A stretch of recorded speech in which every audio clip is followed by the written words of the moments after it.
Hello, and welcome to the third episode of my mandated podcast, Kill the Messenger. This episode is called The Ultimate Power, and I will be examining the changes in American society between 1890 and 1945. Before we start up, though, we need to contextualize. The Gilded Age was an era of social and economic change. America transitioned from a rural to an urban nation, and a new modern industrial economy was created. But problems were also created. We will address those when we get to the progressives. But for now, we can start with imperialism. Imperialism was a diversive subject in America. Not everyone agreed.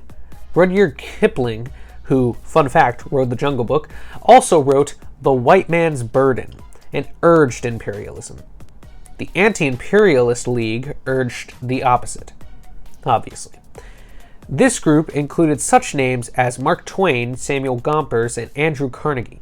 One controversial imperialist topic was the annexation of Hawaii in 1898. First, some context. In 1820, missionaries arrived. By the late 1800s, U.S. sugar lords dominated the economy and used imported Asian labor on plantations. By 1890, white planters asked for annexation because of the McKinley Tariff, which raised the average duty on imports to almost 50%. This, of course, was opposed by Queen Laliuokalani. President Cleveland refused to annex Hawaii. These planters revolted against the Queen and deposed her in 1893, but Cleveland still refused to annex. The annexation finally happened in 1898 during the Spanish-American War, because the president, now McKinley, feared the islands would be taken by another power. McKinley was generally cautious of big foreign action, but was usually forced by the press and the public. With his decision on Hawaii also came the Teller Amendment, which he instituted to free Cuba from Spanish oppression. He then signed on to the Open Door Policy of 1899. This was sent to European powers, agreeing to respect the ideal of fair competition when regarding trade with China. They were all allowed to stomp into China whenever they wanted. After all, the door was open. Well, China was not consulted about this and, opposed it. This sparked the Boxer Rebellion of 1900, in which peasants rose to drive all the foreigners out.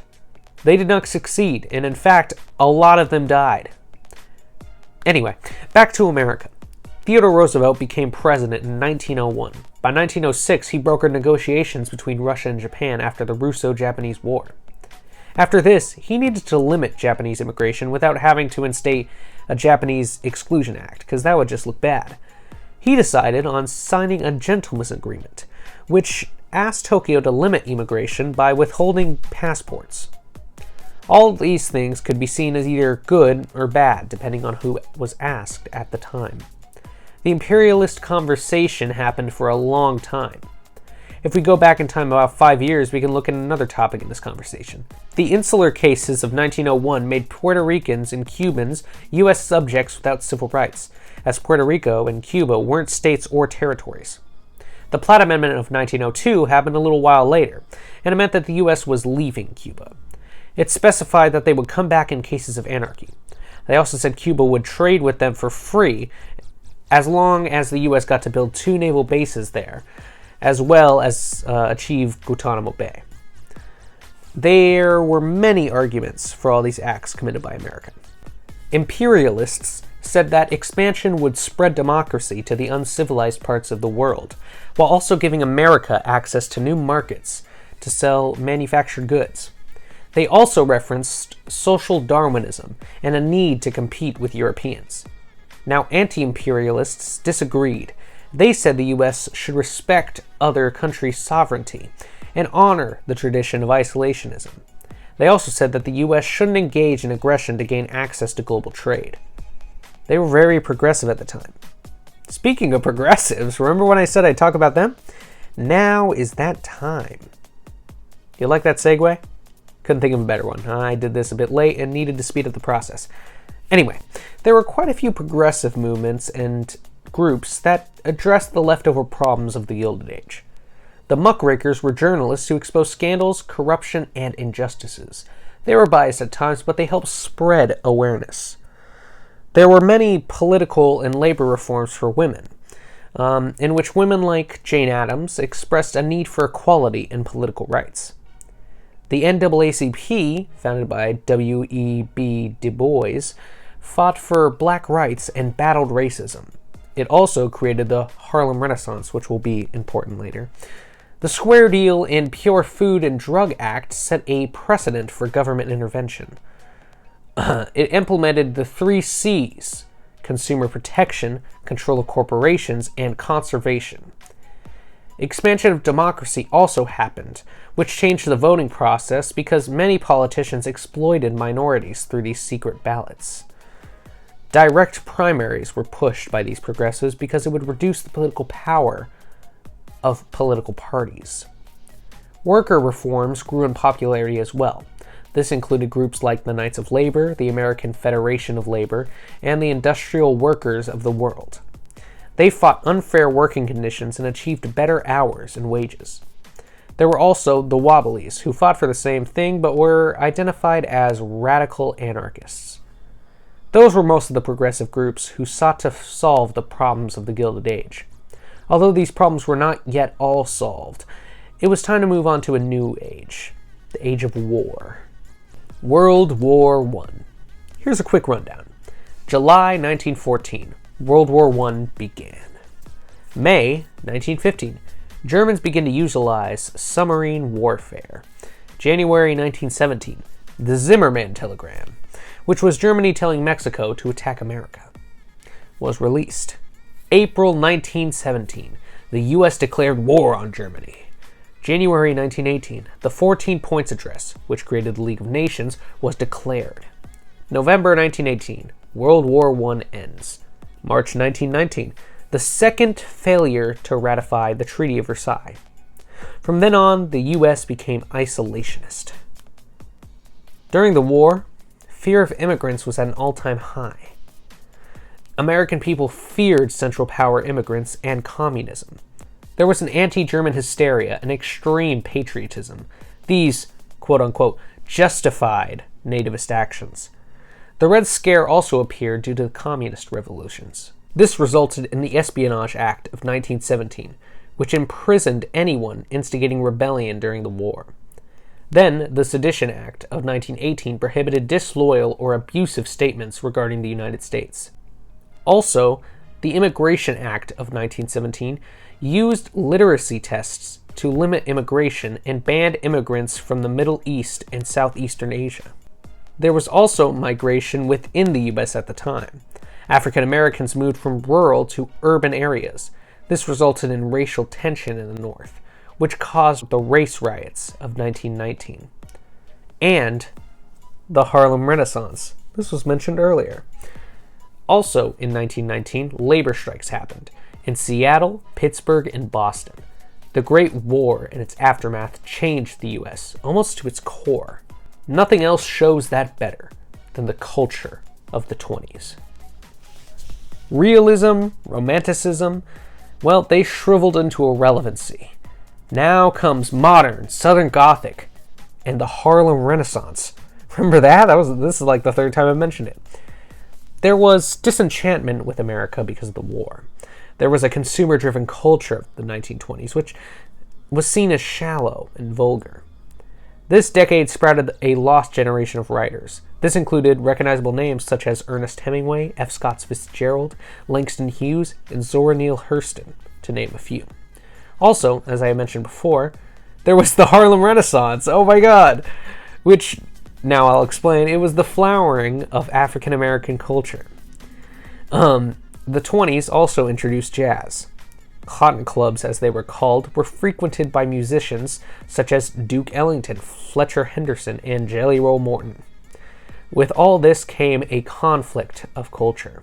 There was a hostility between generations and a battle of jazz versus tradition.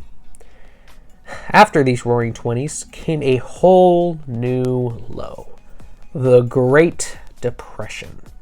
The stock market crash of 1929, a selling frenzy. This happened after an extended period of prosperity that saw increasing prices and involved a lot of speculation.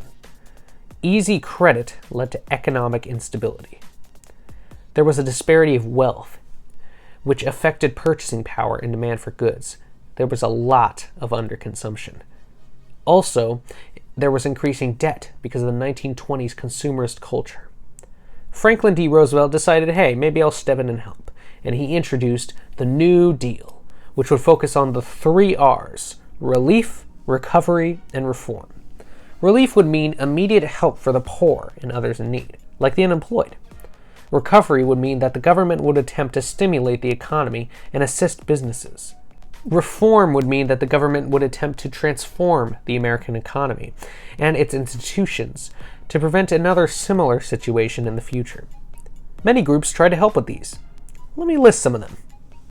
The Social Security Act, the Civilian Conservation Corps, the Fair Labor Standards Act, the National Labor Relations Act, the Agricultural Adjustment Act, the Tennessee Valley Authority, the Federal Deposit Insurance Corporation, the Security Exchange Act, the Federal Emergency Relief Act, the Relief Administration, the National Recovery Administrations, the Civil Works Administration, the Federal Housing Act, the Public Works Administration, the Work Progress Administration, the Bank Holiday of 1933, and the Emergency Bank Relief Act.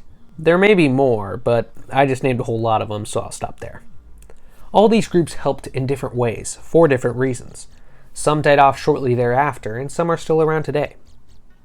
Wait a second. It's been a little while since we've had a war. How about another one? Before that long-awaited sequel, though, we need to talk about how the prevention of it failed. The Washington Conference in 1921 was to prevent another war like World War I. President Warren G. Harding invited delegates from Europe and Japan, and, in the end, they all agreed on a few prevention measures. Limit warship production, don't attack each other's possessions, and respect China's independence. Then came the Pact of Paris in 1928, in which nations agreed not to go to war with each other. A little while later came the Neutrality Acts, passed in 1935, 36, and 37. These were put in place to prevent America from participating in any European war. They prevented America from selling or distributing arms to belligerent nations, among other restrictions. These were short-sighted, though, as World War II came just a couple of years later. In 1939, the U.S. adopted the cash and carry policy so that they can preserve neutrality while also aiding the Allies. The U.S. still didn't want to enter the war, though, as shown by the America First Committee in 1940. This was an organization created to keep the U.S. isolated. This didn't last too long, though, because of December 7th, 1941. The surprise attack by Japan on Pearl Harbor entered America into the Second World War. In 1942, the War Production Board was established to manage war industries and to mobilize economic and militaristic resources. Later that year, in August, the Office of Price Administration was created. This was a federal agency that froze prices, wages, and rents to prevent wartime inflation. Later that month, the Manhattan Project was started, which was a top-secret organization that sought to produce atomic weapons. This will come in handy later. Also, there was the Office of War Information that controlled the news about troop movements throughout World War II. Then, out of fear, and maybe hate, President Franklin Roosevelt issued the Executive Order 9066 on February 19, 1942.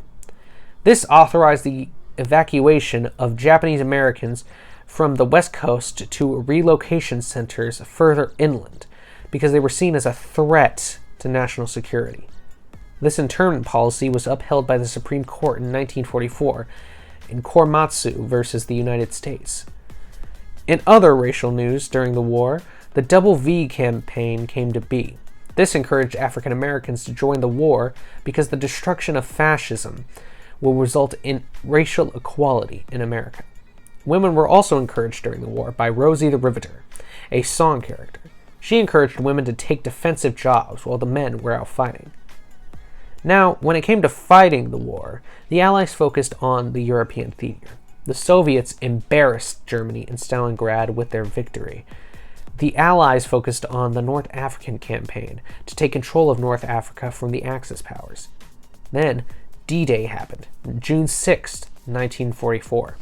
A victory on the coast of Normandy, France, turned the tide of the war towards the Allies. During those battles, world leaders came together to discuss plans for when the war ended. In 1943, Franklin D. Roosevelt and Winston Churchill met and decided on the war-ending policy of unconditional surrender. This Casablanca Conference also finalized the Allies' plans against the powers. The Tehran Conference of November 1943 ended with the Allies deciding to open a second front against Germany. This was also the first meeting of the Big Three: Joseph Stalin, Franklin D. Roosevelt, and Winston Churchill.